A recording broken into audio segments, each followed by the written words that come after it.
Welcome to Devlog number 12 for a space game that I'm making with my buddy Rich and some collaboration from the community. And this week we have a start menu. This is more or less placeholder artwork at the moment, but it's very critical because we needed a way to change settings while testing on the Steam Deck, which is another new thing that happened this week. But check it out.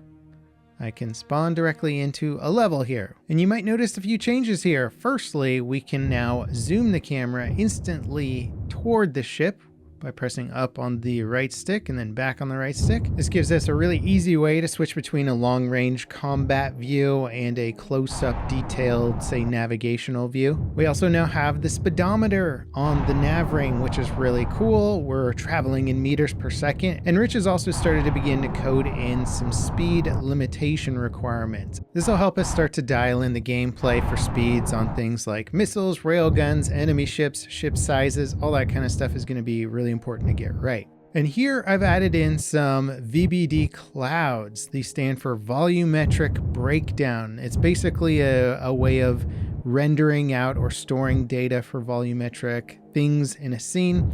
Fantastic for cinematics because these clouds look incredible. I could even add in a little bit of animation and texture adjustment there to make them look a little more alive. Ideally, I want these for the game, not just for the visuals and making areas look a lot cooler for the environmental art, but I'd also like to tie it into hiding your ship or hiding enemy ships, having it reduce their signature status on the radar so you could actually hide in clouds and smoke to get away from enemies and stuff like that. I love the idea of it, but I'm probably gonna have to try and figure out how to make clouds that are a bit more performant. I was thinking about layering cloud cards and using normal maps and stuff like that. I know they do that a lot for sky textures in the background in games, but I don't know if that'll hold up when my ship is actually passing through them.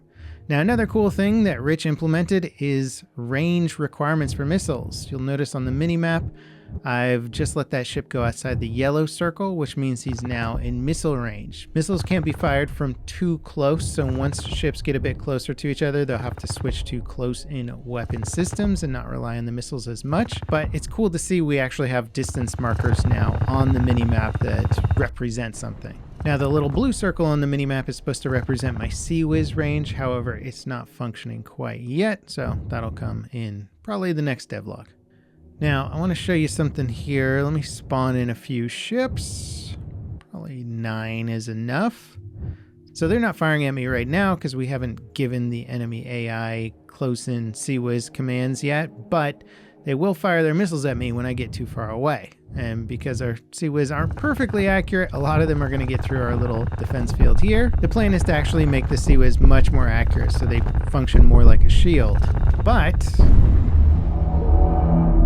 we now have a death screen that is totally not inspired by any other game. Also, shout out to Booper, aka Peter from Australia, who I always have linked in the video description, who does the music for the game right now. He did that little death ping, he's done the menu music, he's done the main game music, he's done a lot for the game and his work is awesome. Now, another collaborator that we have, Panzer V1, who I talked about in the last video, has made us some missile firing sounds, which is something that the game sorely needed. Now, when you launch a missile here, you can see all sound effects, of course, are work in progress. And then Rich coded in the ability to switch the volley size on missiles. This is something I've wanted for a while because we're going to have ships that have huge amounts of missiles and can maybe launch 32 missiles at a time. It's going to be really exciting. Rich hasn't yet coded in missile reload times or ammo counts quite yet. That will be coming down the road, so eventually we'll have to stop spam firing missiles at everything all the time, but while we can, it is pretty fun. All right, this should kill this guy. There we go. Oh, where's this dude going? Oh, and there you go. You can die to asteroid impacts in this game. Now, since honestly one of the first devlogs, people have been asking me to make the planet rotate because it would look more realistic. So I've added that in, and that kind of came along with me doing a full optimization pass on the planet itself. I reduced the geometry of the planet, had to export the mesh, reduce it in Blender, and then re-import it. But also we've baked in the planet materials now, so it should be more performant on the shader side of things. It is still an expensive planet, so if we can reduce it further down the road, that'd be good, but The goal was to get it running a bit better on the Steam Deck. So speaking of Steam Deck, this was actually kind of a fun experiment to just see if this game that I was running on my computer with a 4090 could be booted up onto a Steam Deck with way less horsepower. And well, I think I'm going to let Rich explain how things went. One of our goals is for this game to run well on a Steam Deck. We figure if we can get it running well on a Steam Deck, then we don't have as much to worry about in terms of getting it running on a variety of different PCs and maybe even consoles. Deploying the game to the Steam Deck was made very simple by the SteamOS dev kit. But the first time we did it, we realized a very important thing about developing in Unreal. And this is another big difference I've noticed between Unity and Unreal. When you create a new project in Unity using the built-in render pipeline, it starts you out with nothing, lowest quality, and then you can eventually add more features, add more lighting and post-processing and things like that to make it better graphics as you go.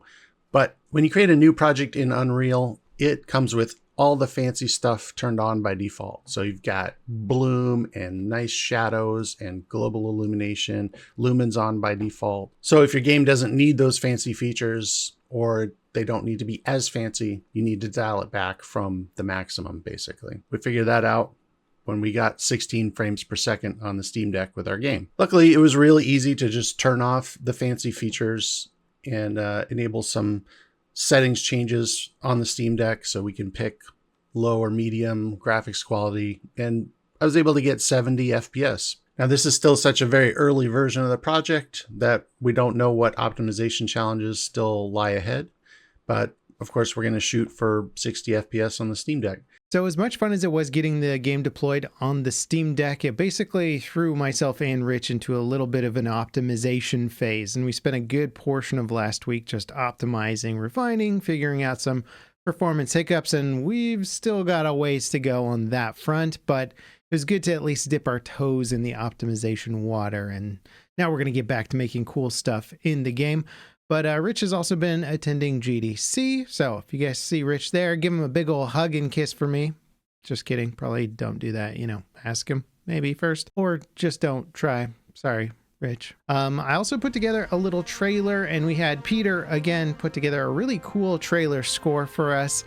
I'm not going to link that in the video description. That is in our Discord progress channel. So if you guys want to watch the trailer, join our Discord. There's a link for that in the video description.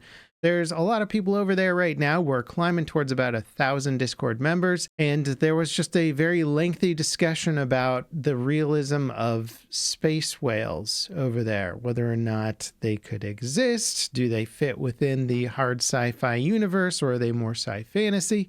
Important things are happening over on the Discord server. It's where we found most of our collaborators. So if you guys want to follow the project more closely, check out the Discord server. I hope you guys have been enjoying these weekly devlog updates. A lot of cool stuff coming down the pipeline, some UI stuff, some movement, some combat stuff that we're working on that I'm really excited to get working. So hopefully next week we'll have something even cooler to show you guys. As always, thank you so much for watching. And if you want to check the rest of the devlog, click this video here for the original concept video. I'll see you guys next time. This is Level Cap signing off.